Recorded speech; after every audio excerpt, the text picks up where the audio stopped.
야, 그 늙은 노인 손대지 마라. 그놈, 아직 빚 다 못 갚았어. 하진은 귀를 의심했다. 낮게 깔린 목소리의 주인을 향해 고개를 돌리는 순간 그녀의 눈에 들어온 건 쇠사슬에 묶인 한 노인의 손등에 새겨진 해군 앵커 문양이었다. 아버지? 노인의 눈이 떨렸다. 하지만 그는 아무 말도 하지 못했다. 그때 염전의 주인 조만식이 비웃으며 다가왔다. 가족 찾았냐? 그 노인 덕분에 내가 이 염전 굴렸지. 순간 하진의 눈빛이 번쩍였다. 10년 전 바다에서 사라진 아버지가 이곳에서 노예처럼 살아왔다는 사실이 믿기지 않았다. 그리고 더 충격적인 건 그를 이렇게 만든 사람이 바로 이 마을의 천일염 왕이라는 이름으로 언론에 오르내리던 그 악마라는 것. 이게 사람 사는 곳입니까? 그녀의 외침에 조만식은 다시 비웃었다. 정혜, 그런 건 소금처럼 말라 죽은 지 오래야. 피보다 짠 소금, 그 속에 숨겨진 부녀의 비밀. 전직 여군 강하진, 그녀는 끝내 정의를 세울 수 있을까요? 충격적인 그 이야기 함께 해주세요. 구독, 좋아요 부탁드리며 댓글에 지금 계신 곳을 적어주시면 제가 따뜻하게 인사드릴게요. 그럼 오늘의 이야기 속으로 들어가겠습니다. 서울 용산구 한남동의 작은 원룸. 오후 3시 햇살이 비스듬히 들어오는 창가에서 강아지는 컵라면을 적고 있었습니다. 29, 전직 707 특전사 중령으로 전역한 지 이제 반년이 지났지만 아직도 아침 6시면 저절로 눈이 떠집니다. 딸각 딸각 우편함에서 나는 소리였습니다. 하진은 젓가락을 내려놓고 문을 열었습니다. 우편함 안에는 낡은 갈색 봉투 하나가 들어 있었습니다. 발신인 란은 비어 있고 수신 일란에는 삐뚤빼뚤한 글씨로 강아진이라고만 적혀 있었습니다. 봉투를 뜯는 순간 하진의 손이 떨렸습니다. 편지지도 누렇게 바른 것이 오래된 것 같았습니다. 글씨는 볼펜으로 쓴 듯 했는데 군데군데 번져 있었습니다. 강아진 양에게 저는 남해 백사리에 사는 이복순이라고 합니다. 갑자기 이런 편지를 드려서 죄송합니다. 하지만 꼭 전해드려야 할 말이 있어서 용기를 냅니다. 당신 아버지는 아직 살아있습니다. 백사리 염전에서. 편지는 거기서 끝이었습니다. 하진은 편지를 다시 읽었습니다. 1번, 2번, 3번. 손이 덜덜 떨렸습니다. 아버지, 강명수 중사. 10년 전 어느 여름날 아무 말 없이 사라진 사람. 군부대에서는 실종 처리했고 경찰에서는 가출로 결론 지었습니다. 하진은 그때 19이었습니다. 고등학교 3학년 대학 입시를 앞둔 시기였죠. 아빠는 왜 나한테 아무 말도 안 하고 갔을까? 10년 동안 품어온 의문이었습니다. 아버지는 평소 과묵했지만 하진에게만은 다정했습니다. 군인이라서 엄격하긴 했지만 딸바 보이기도 했죠. 그런 아버지가 하루아침에 사라진다는 게 말이 안 됐습니다. 하진은 편지를 가슴에 꼭 안았습니다. 복순이라는 사람이 누군지는 모르겠지만 이 편지가 거짓일 리는 없어 보였습니다. 편지에서 풍기는 간절함이 느껴졌으니까요. 백사리 염전. 하진은 핸드폰을 꺼내 검색했습니다. 남해군 상주면 백사리. 지도를 보니 남해도 끝자락에 있는 작은 마을이었습니다. 바다와 맞닿은 곳에 하얀 점들이 보였는데 아마 염전일 것입니다. 정말 아버지가 거기 계신 걸까? 하진은 침대에 주저앉았습니다. 10년 만에 들은 아버지 소식. 너무 갑작스러웠습니다. 그동안 아버지를 찾으려고 얼마나 애썼는지 모릅니다. 사설 탐정도 고용해봤고 군 동기들에게도 수소문해봤지만 아무 소용없었죠. 시간이 지나면서 하진도 포기했습니다. 아버지는 정말 어디론가 떠나신 것이고 다시는 볼 수 없을 거라고 생각했습니다. 그래서 군에 지원한 것도 있었어요. 아버지처럼 군인이 되면 아버지의 마음을 이해할 수 있을 거라는 막연한 기대감 때문이었습니다. 하지만 군 생활 내내 아버지에 대한 실마리는 찾을 수 없었습니다. 오히려 시간이 지날수록 아버지의 기억은 희미해져 갔죠. 그래서 전역을 결심한 것이기도 했습니다. 이번엔 다를 거야. 하진은 편지를 다시 펼쳤습니다. 이복순, 이 이름을 꼭 기억해둬야겠습니다.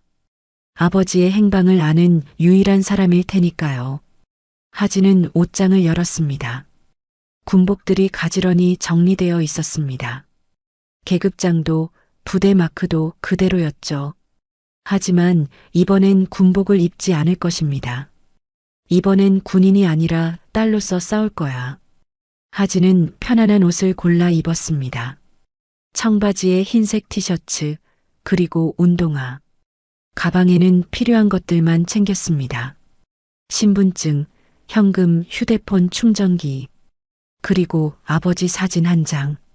사진 속 아버지는 하진이 중학생일 때 찍은 것이었습니다. 군복을 입고 활짝 웃고 있는 모습이었죠.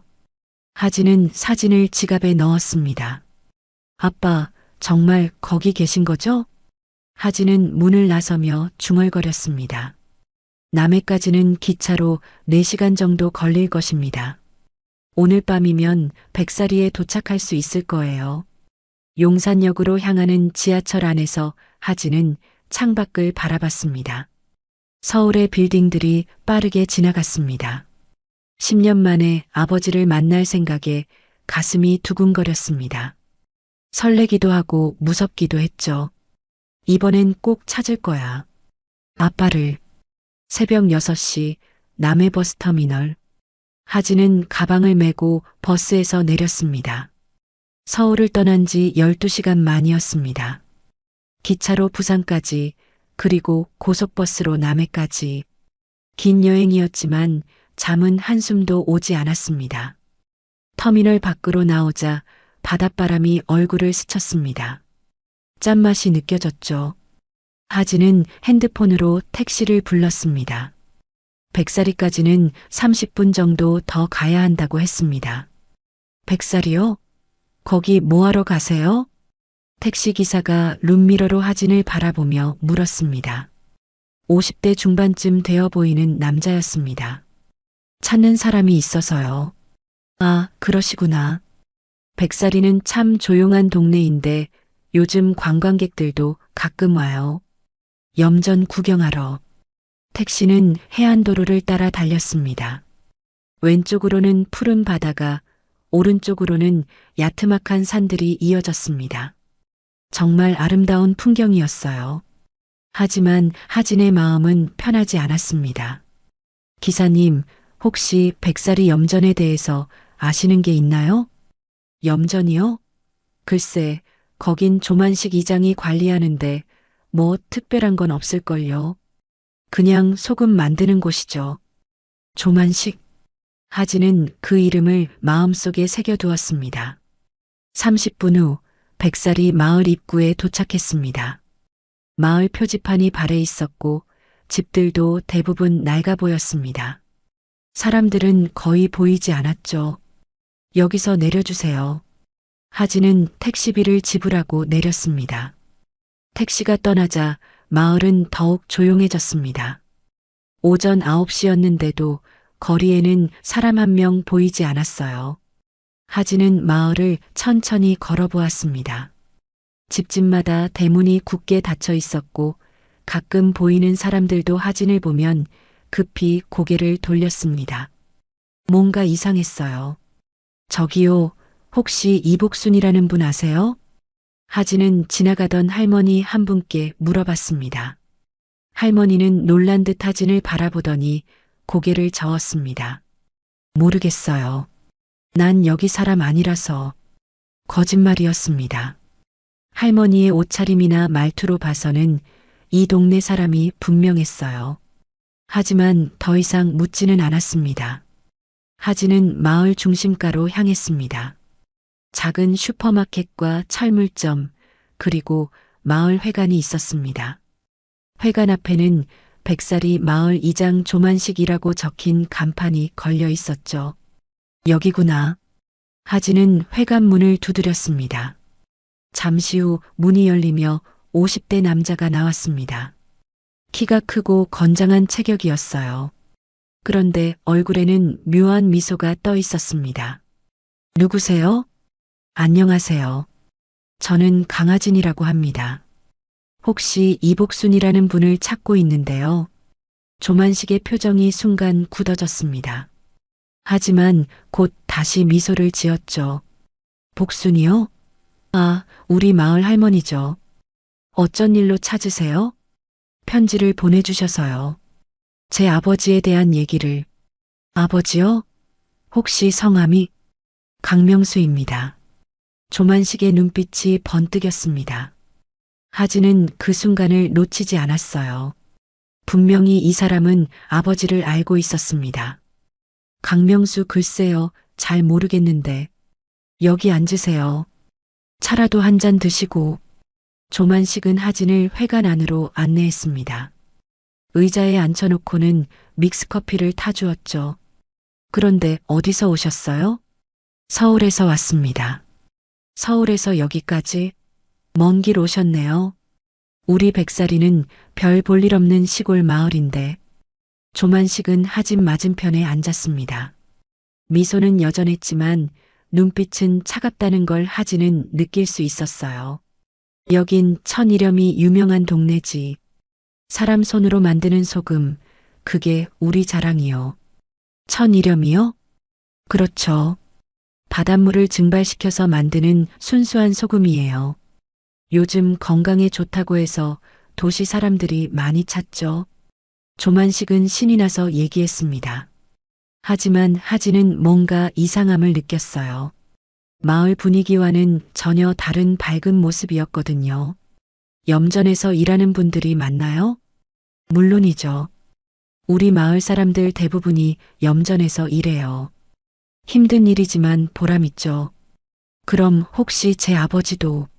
아버지요? 글쎄, 잘 모르겠어요. 사람이 워낙 많아서. 조만식은 고개를 저었습니다. 하지만 하진은 확신했어요. 이 사람은 분명히 거짓말을 하고 있었습니다. 복순 할머니는 어디 계세요? 복순이요? 지금은 염전에 나가 계실 거예요. 오후에 오시면 만날 수 있을 거예요. 그럼 염전 좀 구경해도 될까요? 조만식의 얼굴이 또 한 번 굳어졌습니다. 염전은 위험해서 함부로 들어갈 수 없어요. 소금밭에 빠지면 큰일 나거든요. 그럼 밖에서라도 좀 보고 싶은데요. 그러시다면 제가 안내해 드릴게요. 오후 2시쯤 오세요. 조만식은 억지로 웃으며 말했습니다. 하진은 고개를 끄덕였죠. 그럼 그때까지 마을 좀 둘러볼게요. 네, 그러세요. 그런데 마을 사람들이 좀 경계심이 많아서 너무 자세히 물어보시면 안 좋게 볼 수도 있어요. 경고였습니다. 하진은 그걸 알 수 있었어요. 회관을 나온 하진은 마을을 다시 걸었습니다. 이번에는 더 자세히 관찰했죠. 집들 사이로 난 좁은 골목, 담장 너머로 보이는 텃밭들.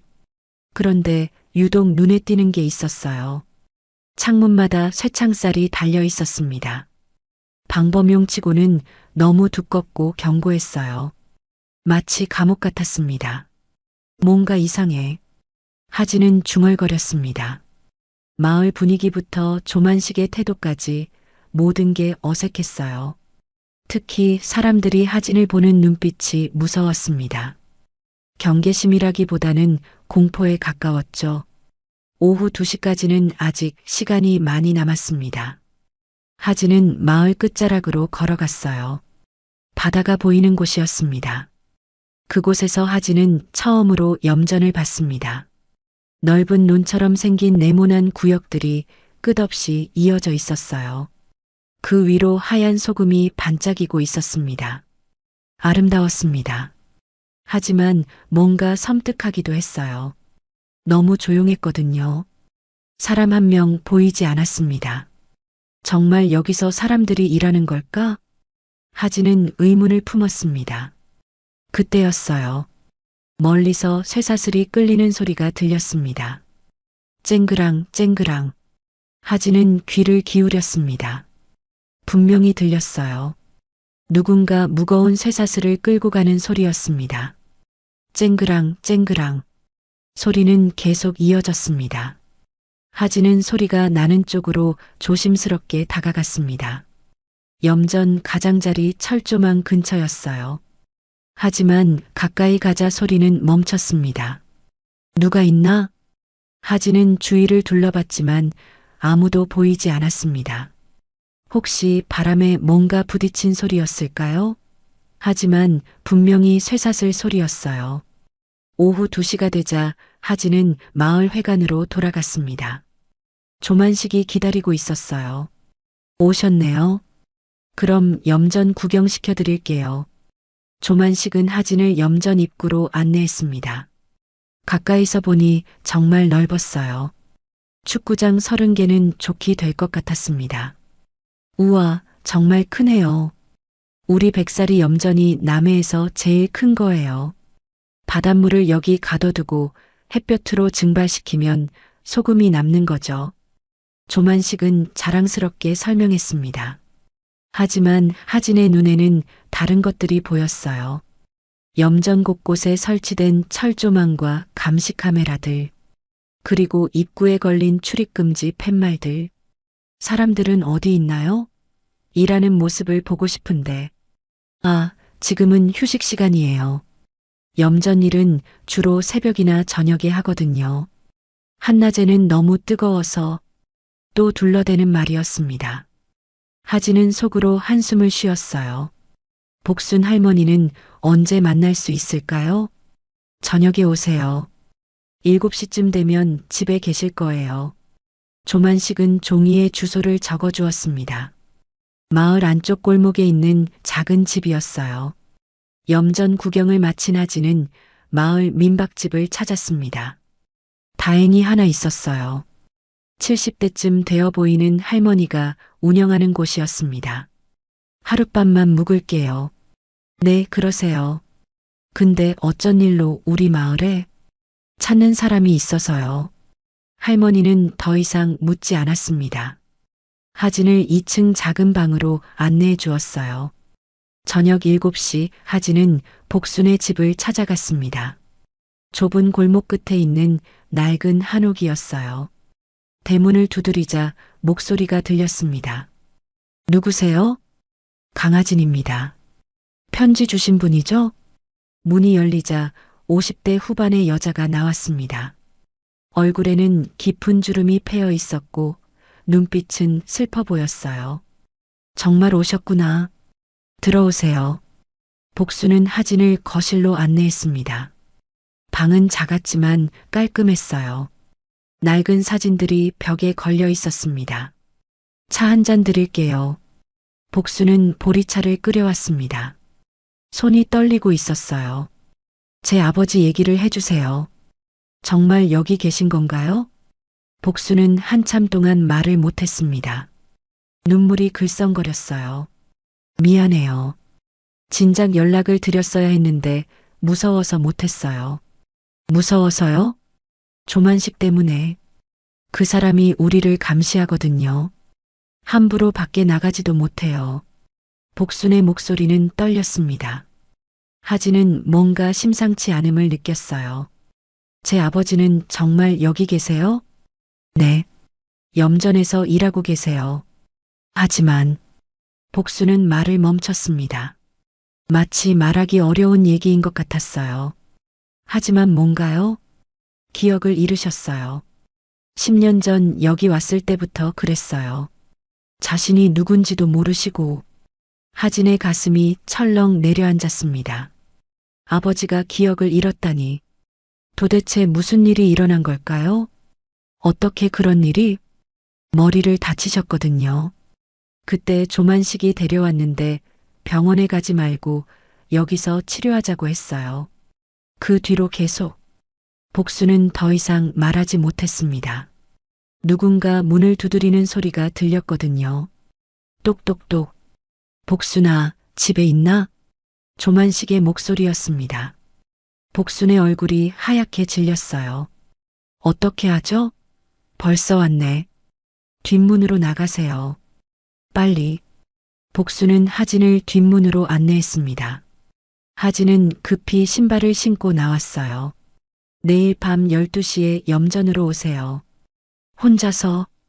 그때 아버지를 만날 수 있어요.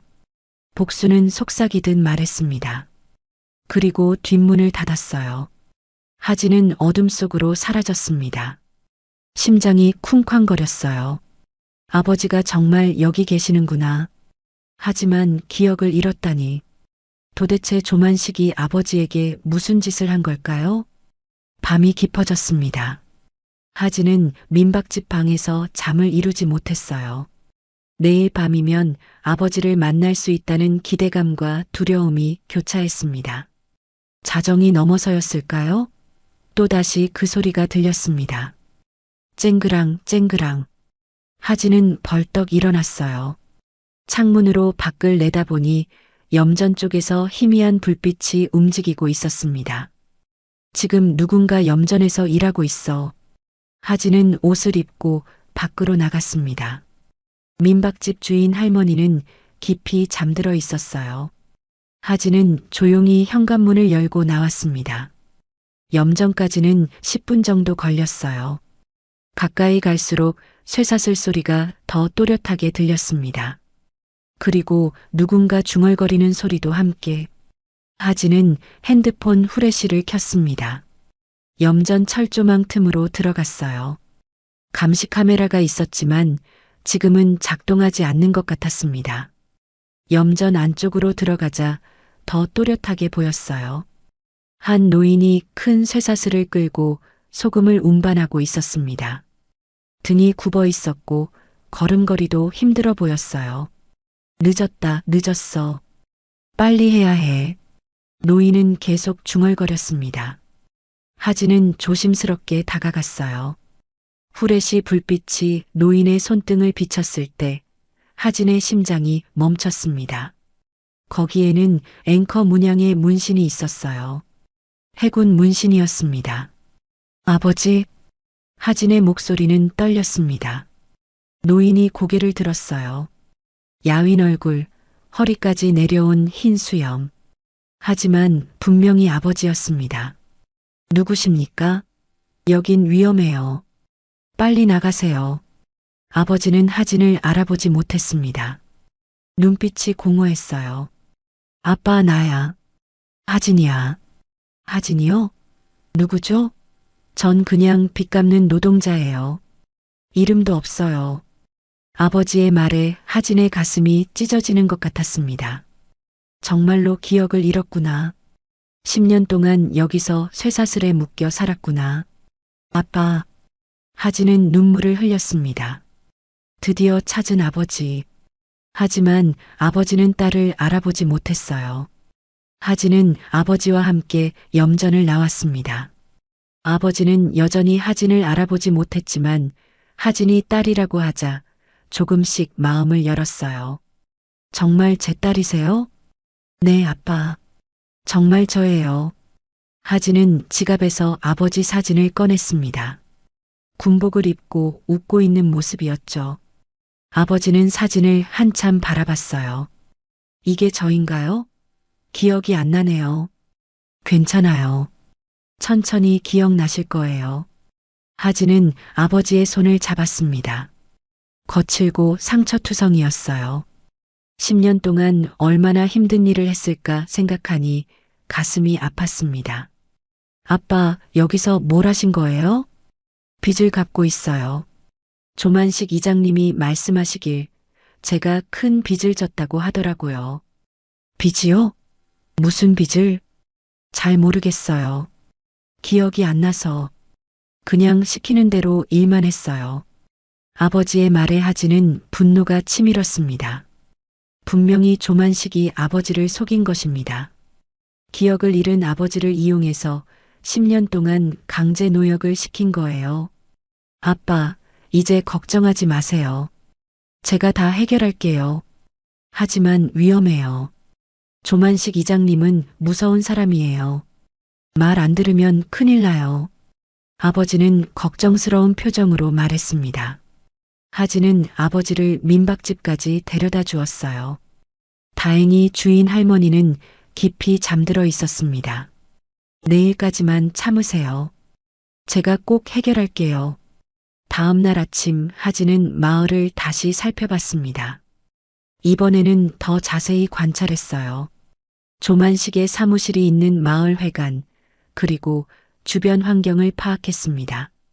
낮 동안 조만식은 염전을 돌아다니며 일을 감독했어요. 하진은 멀리서 지켜봤습니다. 오후 5시쯤 되자 조만식은 회관으로 돌아왔어요. 저녁 9시 회관의 불이 꺼졌습니다. 조만식이 집으로 간 것 같았어요. 하진은 1시간 더 기다렸습니다. 주변이 완전히 조용해진 것을 확인하고 나서 움직였어요. 회관 뒷문은 생각보다 쉽게 열렸습니다. 하진은 핸드폰 후레쉬를 켜고 안으로 들어갔어요. 사무실은 1층에 있었습니다. 사무실 문도 잠겨 있지 않았어요. 너무 쉬워서 오히려 의심스러웠습니다. 하진은 조심스럽게 문을 열고 들어갔어요. 사무실은 꽤 넓었습니다. 큰 책상과 서류 캐비닛들이 있었어요. 벽에는 염전 사진들과 상장들이 걸려 있었습니다. 하진은 책상부터 뒤졌습니다. 서랍을 하나씩 열어봤어요. 대부분 일반적인 서류들이었습니다. 염전 관리 관련 문서들, 소금 판매 계약서들. 세 번째 서랍을 열었을 때였습니다. 맨 아래쪽에 낡은 장부 하나가 있었어요. 표지에는 인원관리대장이라고 적혀 있었습니다. 하진은 장부를 꺼내 펼쳤습니다. 첫 페이지부터 사람들 이름이 빼곡히 적혀 있었어요. 이름 옆에는 나이, 고향, 그리고 빚금액이 적혀 있었습니다. 김철수 65세, 부산 500만 원 노역 중. 박영희 58세, 대구 300만 원 노역 중. 하진은 페이지를 넘겼습니다. 더 많은 이름들이 나왔어요. 모두 비슷한 형태였습니다. 빚을 졌다는 이유로 염전에서 강제 노역을 하고 있는 사람들의 명단이었어요. 중간쯤 페이지에서 하진의 손이 멈췄습니다. 이한수 28세, 서울 1천만 원 변상 중 사망. 이한수, 복순의 아들 이름이었습니다. 그리고 사망이라는 글자가 적혀 있었어요. 하진의 가슴이 철렁했습니다. 마지막 페이지로 넘어갔을 때 하진은 숨이 멎었습니다. 강명수 43세, 서울, 신분증 보관 10년.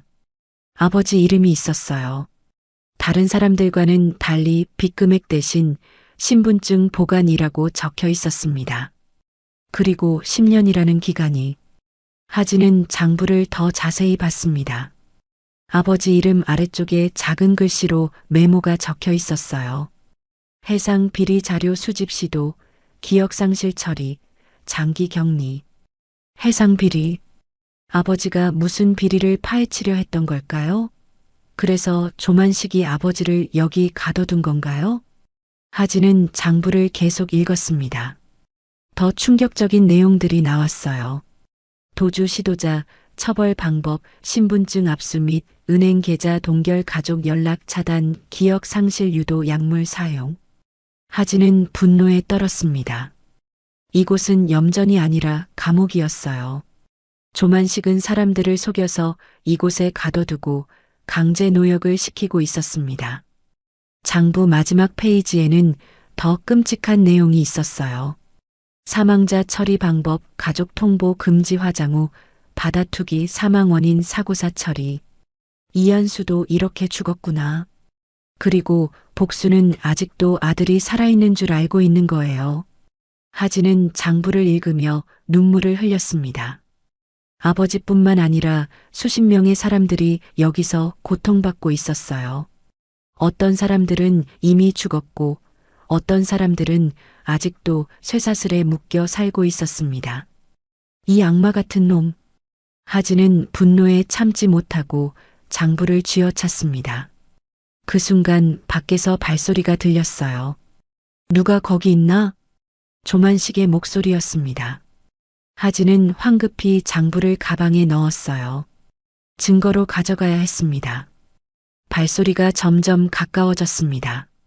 하진은 창문으로 도망가려 했지만 이미 늦었어요. 사무실 문이 벌컥 열렸습니다. 역시 여기 있었구나. 조만식이 나타났습니다. 얼굴에는 차가운 미소가 떠 있었어요. 뭐 하는 거냐? 진실을 찾고 있어요. 하진은 당당하게 말했습니다. 이제 숨길 것도 없었어요. 진실? 무슨 진실? 여기서 사람들을 감금하고 강제 노역시키는 것 말이에요. 제 아버지를 10년 동안 가둬둔 것도요. 조만식의 얼굴이 순간 굳어졌습니다. 내가 뭘 안다고 그런 소리를 하냐? 다 알아요. 이한수라는 사람도 여기서 죽었죠? 복순 할머니 아들 말이에요. 조만식의 눈빛이 변했습니다. 살기가 돌았어요. 내가 너무 많은 걸 알았구나. 조만식은 주먹을 쥐었습니다. 하진은 뒤로 물러났어요. 경찰에 신고할 거예요. 경찰? 하하. 여기 경찰들은 내 편이야. 누가 내 말을 믿겠냐? 조만식이 하진에게 다가왔습니다. 하진은 필사적으로 창문 쪽으로 도망갔어요. 도망갈 생각 마라. 넌 이제 여기서 못 나간다. 하진은 창문으로 도망가려 했지만 조만식이 더 빨랐습니다. 굵은 팔로 하진의 목을 붙잡았어요. 어디 가려고 그래? 조만식의 힘은 생각보다 셌습니다. 하진은 707 특전사에서 배운 격투술로 벗어나려 했지만 쉽지 않았어요. 놔줘요. 하진이 발버둥 쳤지만 조만식은 더 세게 목을 조였습니다. 숨이 막혔어요. 가만히 있어. 소리 지르면 죽는다.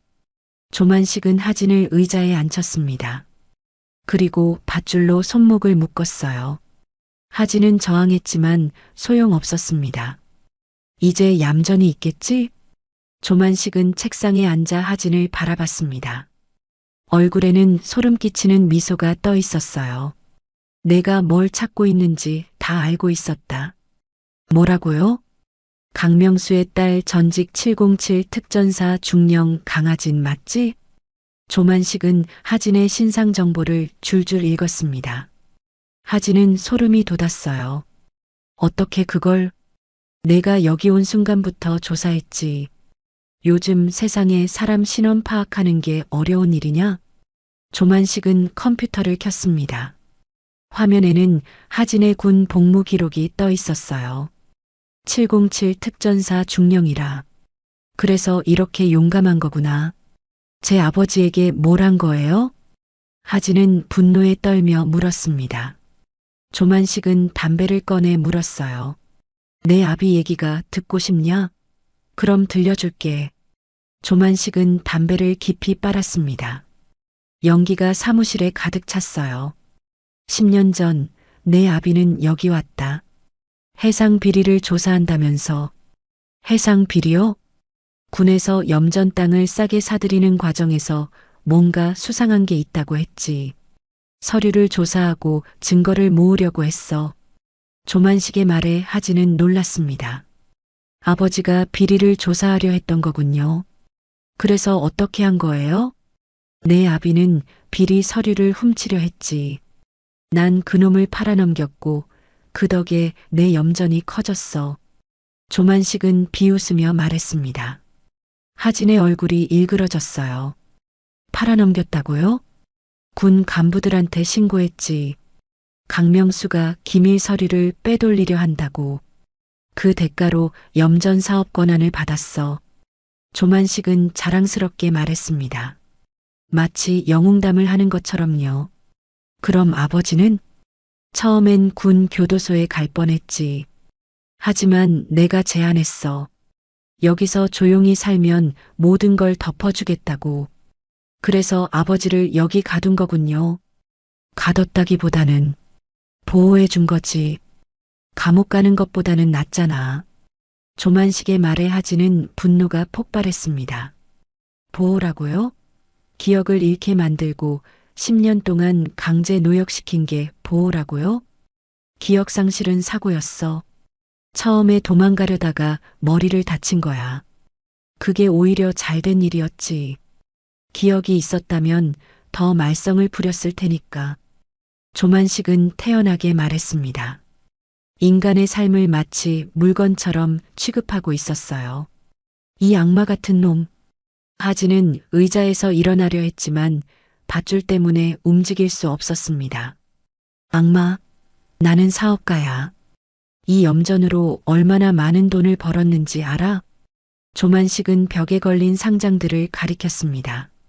우수 농업인상, 지역 발전 공로상, 다 내가 받은 거야. 염전 사업 덕분에 사람들을 노예로 부린 대가로 받은 상이군요. 노예라니. 그들은 빚을 진 사람들이야.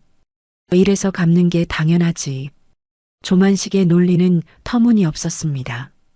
하진은 더 이상 참을 수 없었어요. 그때 밖에서 소음이 들렸습니다. 누군가 회관문을 두드리는 소리였어요. 이장님, 큰일 났어요. 밖에서 누군가 소리쳤습니다. 조만식의 얼굴이 굳어졌어요. 뭔 일이야? 조만식이 문을 열자 남자 하나가 뛰어들어왔습니다. 숨을 헐떡이고 있었어요. 염전에서 사람이 도망쳤어요. 누가? 강명수요. 갑자기 사라졌어요. 조만식은 하진을 노려봤습니다. 내가 뭘 한 거냐? 아무것도 안 했어요. 거짓말. 분명 내가 사주한 거야. 조만식은 하진의 뺨을 세게 때렸습니다. 하진의 입에서 피가 흘렸어요. 찾아. 당장 찾아서 끌고 와. 조만식이 소리치자 남자는 급히 나갔습니다. 조만식은 다시 하진에게 다가왔어요. 내 아비가 어디 갔는지 말해. 모른다니까요. 조만식은 또 하진을 때렸습니다. 이번에는 주먹으로 배를 쳤어요. 하진은 고통에 몸을 구부렸습니다. 마지막으로 묻는다. 어디 갔어? 정말 모르겠어요. 조만식이 또 주먹을 들었을 때 문이 벌컥 열렸습니다. 하진아, 아버지였습니다. 강명수가 급히 들어왔어요. 조만식의 부하들이 뒤따라 들어왔지만 아버지가 더 빨랐습니다. 내 딸한테 손대지 마. 아버지는 조만식에게 달려들었습니다. 하지만 조만식이 더 젊고 건장했어요. 아버지를 쉽게 제압했습니다. 옛날 생각이 나는군. 10년 전에도 이렇게 덤벼들었지. 조만식은 아버지를 바닥에 눕혔습니다. 그리고 발로 차기 시작했어요. 아빠. 하진은 비명을 질렀습니다. 아버지가 매질당하는 모습을 볼 수 없었어요. 그만해요. 제가 잘못했어요.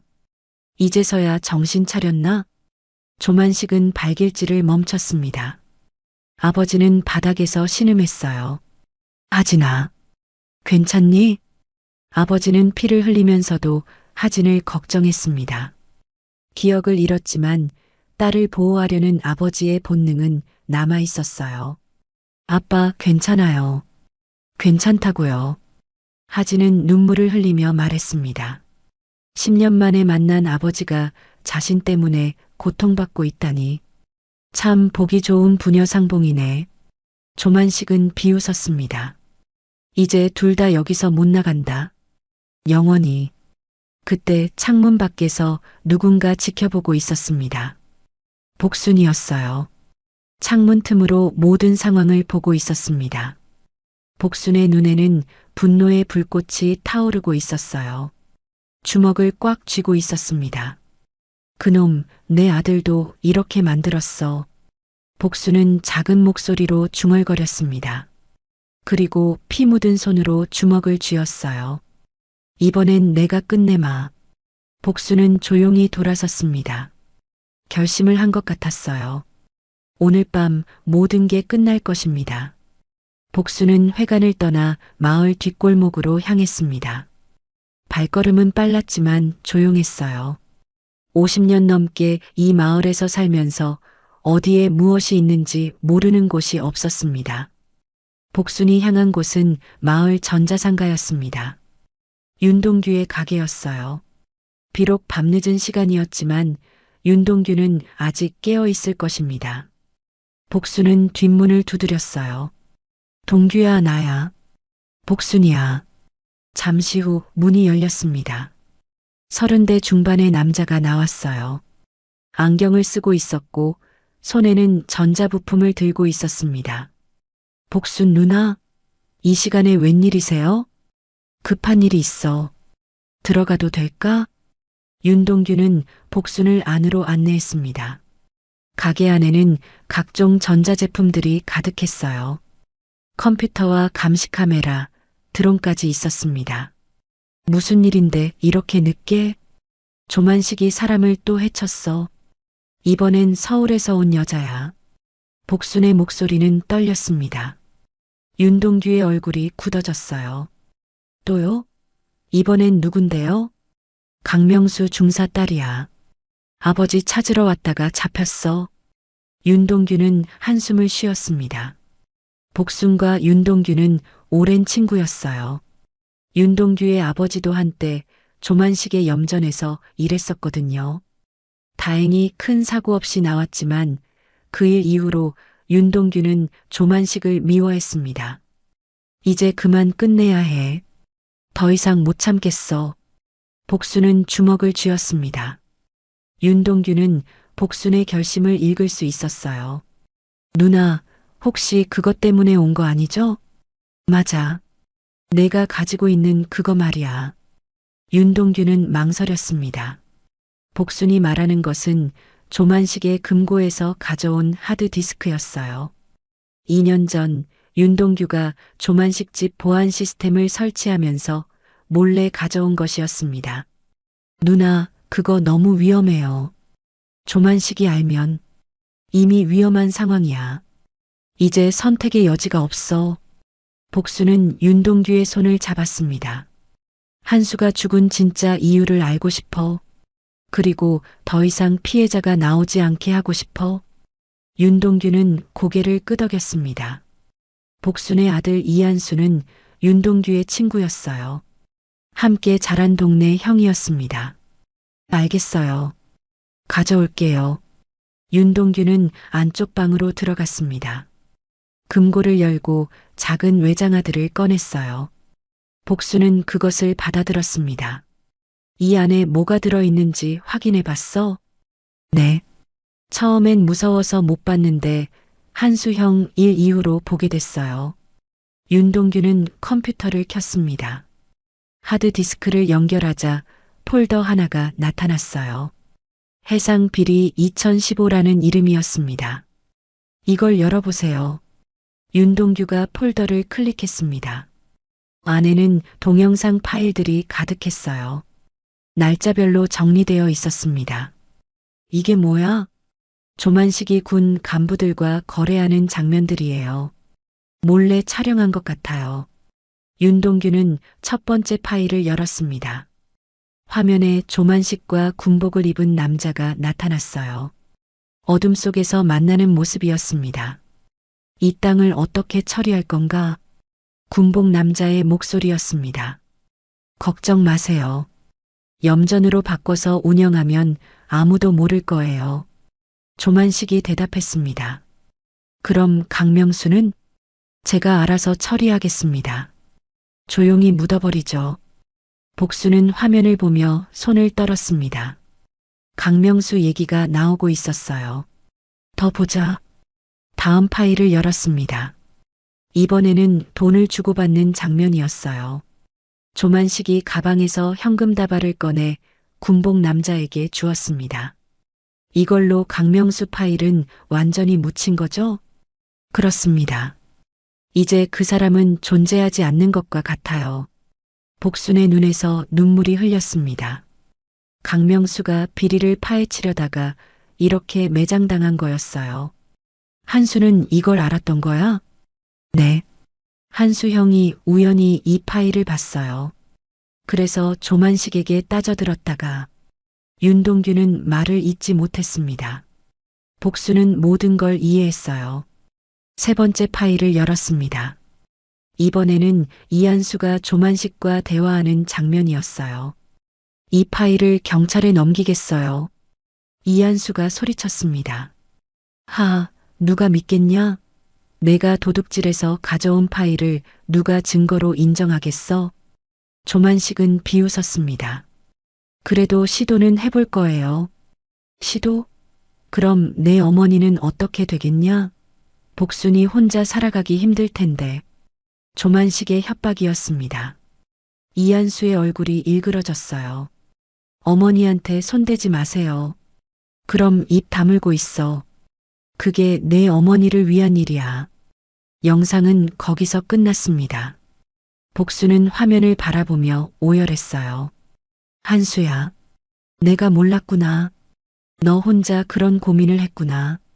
복수는 자신을 자책했습니다. 아들이 그렇게 힘들어했는데 알아채지 못했다는 게 한스러웠어요. 그때 내가 그놈 말만 믿지 않았다면 내 아들이 아직 살았을 텐데.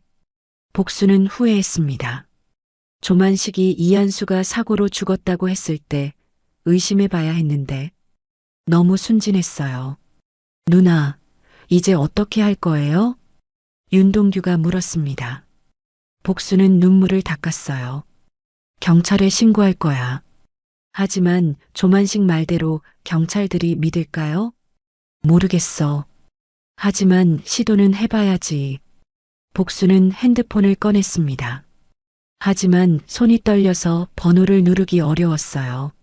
내가 도와드릴게요. 윤동규가 복순의 핸드폰을 받았습니다. 그리고 112번을 눌렀어요. 여보세요? 신고할 일이 있습니다. 복수는 경찰에게 모든 상황을 설명했습니다. 처음에는 믿지 않는 것 같았어요. 하지만 하드디스크 얘기를 하자 관심을 보였습니다. 내일 아침에 직접 가겠습니다. 증거물도 가져오고요. 통화를 마친 복수는 안도했습니다. 드디어 첫걸음을 뗀 거예요. 누나, 하진 씨는 어떻게 해요? 지금 조만식한테 잡혀 있어. 구해야 해. 그럼 지금 가야죠. 윤동규는 급히 일어났습니다. 하지만 복수는 고개를 저었어요. 아니야. 지금 가면 더 위험해져. 내일 경찰이 오면 그때 구출하자. 복수는 하진에게 미안했지만 현실적인 판단을 했어요. 지금 무작정 들이대면 하진과 강명수 모두 위험해질 수 있었습니다. 하진아, 조금만 참아. 내일이면 모든 게 끝날 거야. 복수는 마음속으로 하진에게 말했습니다. 정의는 내 손으로 세워라. 복수는 마지막 결심을 다졌습니다. 아들의 복수를 위해서라도, 더 이상의 피해자를 막기 위해서라도 끝까지 싸울 것입니다. 밤이 깊어갔습니다. 내일이면 백사리 마을에 정의의 바람이 불어올 것입니다. 다음 날 아침 7시 남해경찰서에서 출발한 경찰차 2대가 백사리로 향했습니다. 복수는 윤동규와 함께 경찰서에서 하드디스크를 제출했어요. 경찰들은 처음에는 반신반의했지만 영상을 본 후 즉시 수사에 착수했습니다. 정말 이런 일이 일어나고 있었다니. 수사과장은 충격을 받았습니다. 하드디스크 속 영상들은 너무나 명확한 증거였어요. 지금 인질로 잡혀있는 사람이 있다고 하셨죠? 네, 강하진이라는 여자예요. 그리고 아버지 강명수도요.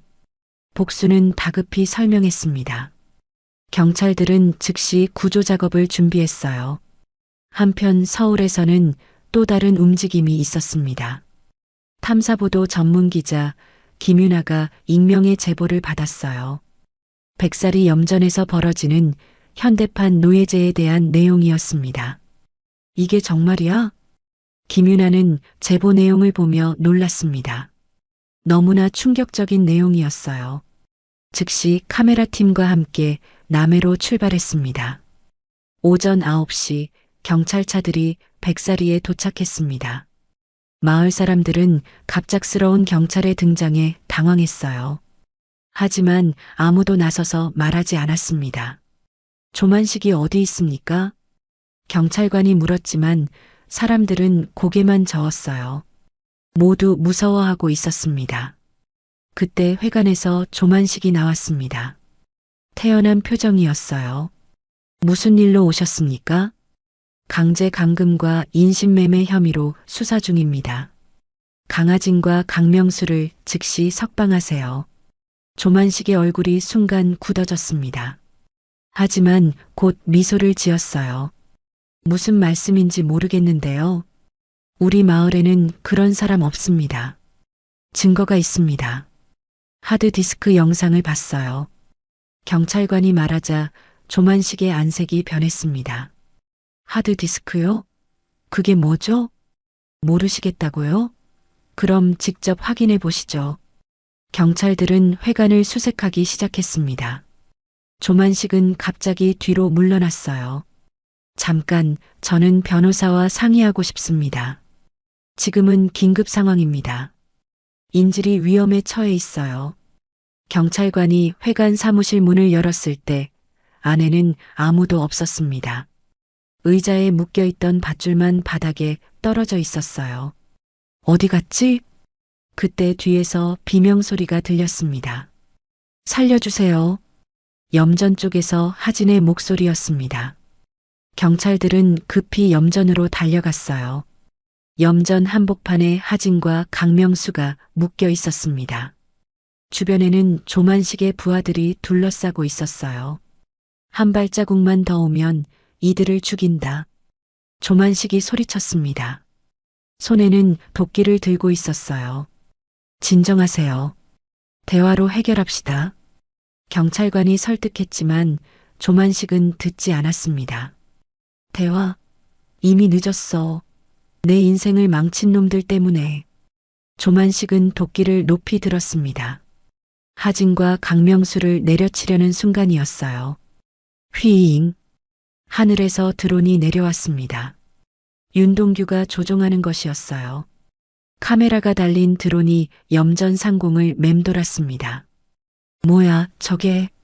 조만식이 당황하는 사이 경찰들이 재빨리 접근했습니다. 조만식의 부하들은 도망갔어요. 체포한다. 경찰관이 조만식에게 달려들었습니다. 조만식은 도끼를 휘둘렀지만 경찰관이 더 빨랐어요. 그때 김윤아와 방송팀이 도착했습니다. 카메라가 염전 전체를 비쳤어요. 시청자 여러분, 지금 남해 백사리 염전에서 충격적인 현장을 목격하고 있습니다. 김윤아가 리포트를 시작했습니다. 전국으로 생중계되고 있었어요. 이곳의 소금은 사람의 피로 만들어졌습니다. 윤동규의 드론이 염전 전체를 촬영했습니다. 하늘에서 내려다본 하얀 소금밭, 그 곳곳에 숨겨진 가건물들이 보였어요. 저기 보이는 건물들에 수십 명의 사람들이 강제로 감금되어 있었습니다. 카메라가 확대되자 쇠사슬에 묶인 사람들의 모습이 드러났습니다. 전국의 시청자들이 경악했어요. 조만식은 체포당하면서도 끝까지 발버둥쳤습니다. 가짜야. 다 조작된 거야. 하지만 증거는 너무나 명확했습니다. 현장에서 발견된 장부와 하드디스크, 그리고 생중계되는 영상까지. 세상은 결국 돈 있는 놈 편이야. 내가 지는 게 말이 안 돼. 조만식이 마지막으로 소리쳤습니다. 그리고 갑자기 경찰의 손을 뿌리치고 도망가기 시작했어요. 저놈을 잡아. 경찰들이 뒤쫓았지만 조만식은 마을 뒷산으로 올라갔습니다. 절벽으로 향하고 있었어요. 더 이상 갈 곳이 없습니다. 항복하세요. 경찰관이 소리쳤지만 조만식은 절벽 끝에 서서 바다를 내려다봤습니다. 내가 10년 동안 쌓은 게 하루아침에 무너진다고? 절대 안 돼. 조만식은 마지막까지 현실을 인정하지 않았습니다. 그리고 절벽에서 발을 헛디뎠어요. 아! 조만식이 절벽 아래로 떨어졌습니다. 파도가 거세게 치는 바위에 떨어진 조만식은 그대로 바다에 휩쓸려 사라졌어요. 경찰들은 급히 구조대를 불렀지만 이미 늦었습니다. 조만식의 모습은 파도 속으로 완전히 사라졌어요. 염전에서는 구조 작업이 계속됐습니다. 숨겨진 가건물들에서 30여 명의 피해자들이 발견됐어요. 모두 쇠사슬에 묶여 강제 노역을 당하고 있었습니다. 이제 괜찮습니다. 모두 자유입니다. 경찰관의 말에 피해자들은 울음을 터뜨렸어요. 10년, 20년을 이곳에서 고통받은 사람들이었습니다. 하진은 아버지를 부축하며 염전을 나왔습니다. 강명수는 아직 기억을 완전히 되찾지 못했지만 딸의 존재만큼은 확실히 인식하고 있었어요. 하진아, 이제 정말 끝난 거냐? 네, 아빠. 이제 집으로 갑시다. 복수는 멀리서 그 모습을 바라봤습니다. 눈물이 흘렀어요.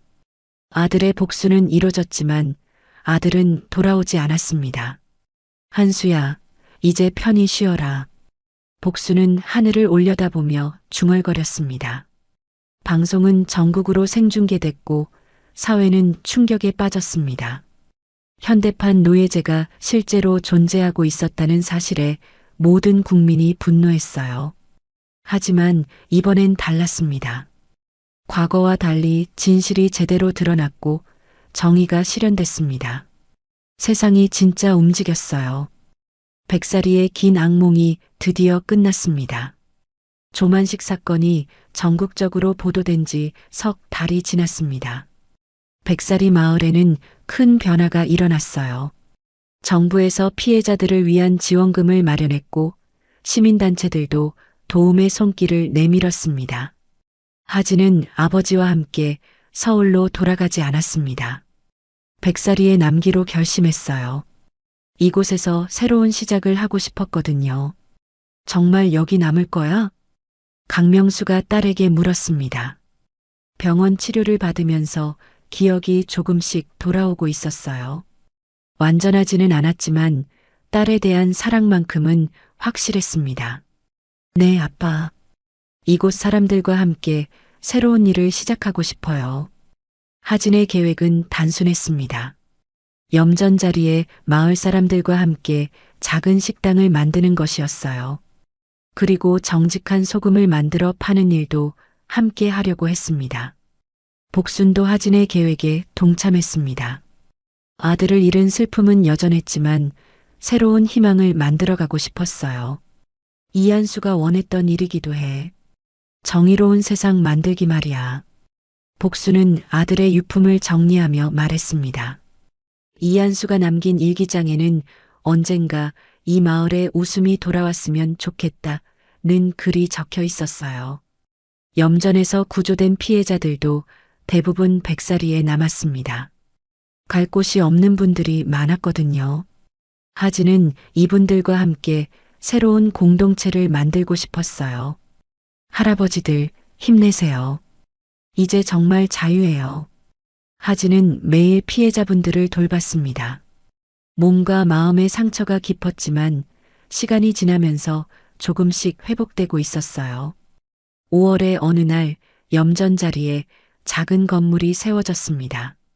시민들의 성금과 정부 지원으로 마련한 것이었어요. 건물 앞에는 새 간판이 걸렸습니다. 소금꽃 식당 앤드 흰소금 협동조합.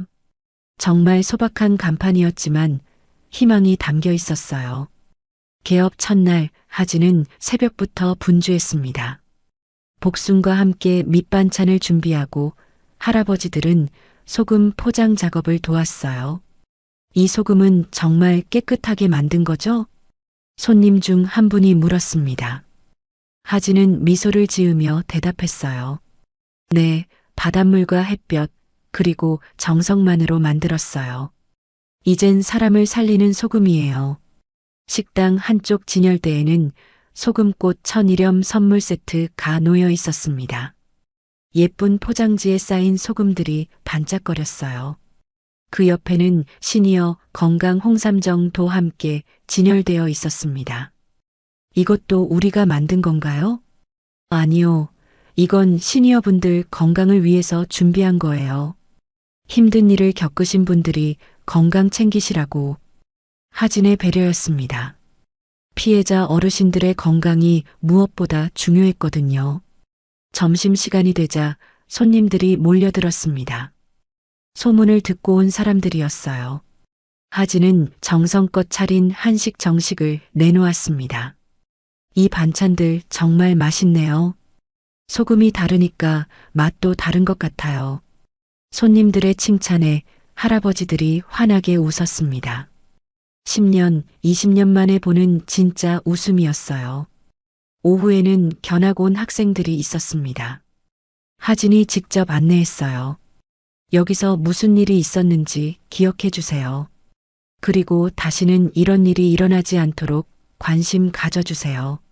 학생들은 진지하게 들었습니다. 이곳의 역사를 잊지 않겠다고 약속했어요. 저녁 무렵 하진은 아버지와 함께 바닷가를 걸었습니다. 석양이 바다를 붉게 물들이고 있었어요. 하진아, 고맙다. 뭐가요, 아빠? 나를 포기하지 않고 찾아줘서, 그리고 이런 일을 시작해줘서. 강명수는 딸의 손을 잡았습니다. 거칠었던 손이 많이 부드러워졌어요. 제가 해야 할 일이었어요. 그리고 이제 시작이에요. 그래, 이제 시작이지. 아버지는 조용히 미소 지었습니다. 이제 됐다. 딸아. 그 말에는 깊은 의미가 담겨 있었어요. 10년 동안의 고통과 그리움, 그리고 이제 찾은 평화까지. 다음 날 아침 염전 자리에서는 신기한 일이 일어났습니다. 건조대에 널어둔 소금 위로 하얀 결정체들이 꽃처럼 피어나고 있었어요. 소금꽃이다. 복순이 놀라며 소리쳤습니다. 정말로 소금이 꽃 모양으로 결정화되고 있었어요. 우와, 정말 예쁘네요. 하진도 감탄했습니다. 마치 하얀 눈꽃이 핀 것 같았어요. 할아버지들이 모여들었습니다.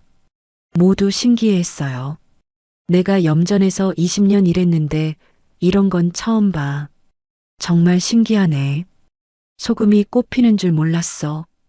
윤동규도 드론을 띄워 소금꽃을 촬영했습니다. 하늘에서 내려다본 염전은 정말 아름다웠어요. 하얀 소금꽃들이 마치 카페처럼 깔려 있었습니다. 이거 신문에 실어야겠어요. 김윤아 기자도 취재를 왔습니다. 백사리의 변화된 모습을 기록하고 싶었거든요. 소금꽃 염전, 정말 좋은 이름이네요. 하진은 기자와 인터뷰를 했습니다. 이 소금에는 아버지의 이름이, 그리고 복순 어르신의 눈물이 담겨 있어요. 어떤 의미인가요? 아버지가 지키려 했던 정의와 복순 어르신이 아들을 그리워했던 사랑이 담겨 있다는 뜻이에요. 기자는 감동받아 눈물을 글썽였습니다. 이 소금으로 밥 짓고 이 홍삼으로 건강 챙기세요. 그게 우리가 지켜낸 정의의 맛이에요. 하진의 말이 전국으로 방송됐습니다. 사람들은 백사리의 소금을 찾기 시작했어요. 단순히 소금이 아니라 정의와 희망이 담긴 소금이었거든요. 몇 주 후 소금꽃 염전은 전국적으로 유명해졌습니다.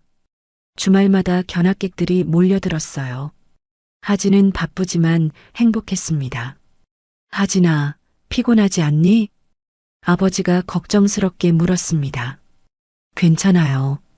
정말 보람있어요. 하진은 진심으로 말했습니다. 이 일이 천직인 것 같았어요. 어느 날 저녁 식당에서 작은 파티가 열렸습니다. 마을 사람들이 모두 모였어요. 피해자 할아버지들부터 윤동규, 복순까지. 소금꽃 염전 성공을 축하합니다. 모두가 박수쳤습니다. 하진은 감사 인사를 했어요. 여러분 덕분에 여기까지 올 수 있었어요. 앞으로도 함께 해주세요. 복순이 일어나서 말했습니다. 한수가 꿈꿨던 마을이 이런 모습이었을 거예요. 모두가 웃는 마을. 그날 밤 하진은 바닷가에 홀로 나왔습니다. 하늘에는 별들이 반짝이고 있었어요. 바다에서 불어오는 바람이 시원했습니다. 이한수 오빠 고마워요. 복순 할머니 아들로 태어나줘서. 하진은 하늘을 올려다보며 중얼거렸습니다. 아빠, 우리 정말 해냈죠? 그때 뒤에서 발소리가 들렸습니다. 아버지였어요. 그래, 정말 해냈다. 아버지와 딸은 나란히 서서 바다를 바라봤습니다. 파도가 잔잔하게 밀려왔어요. 다음 날 아침 하늘에서 햇살이 쏟아졌습니다. 염전 위에 하얗게 소금꽃이 피어났어요. 바람에 날리는 소금꽃 가루가 마치 눈처럼 아름다웠습니다. 그날 세상은 처음으로 착한 소금의 맛을 알게 되었습니다. 단순히 짠맛이 아니라 정의와 사랑, 희망이 담긴 맛이었어요. 소금꽃이 핀 날, 백사리에는 진짜 봄이 왔습니다. 달빛 인생사연 감동 오디오북으로 인생사연과 공감 이야기를 전해드립니다. 구독과 좋아요로 더 많은 인생사연과 공감 이야기를 만나보세요. 지금 듣고 계신 장소를 댓글로 남겨주시면 제가 반갑게 인사드리겠습니다. 오늘도 함께 해주셔서 감사합니다.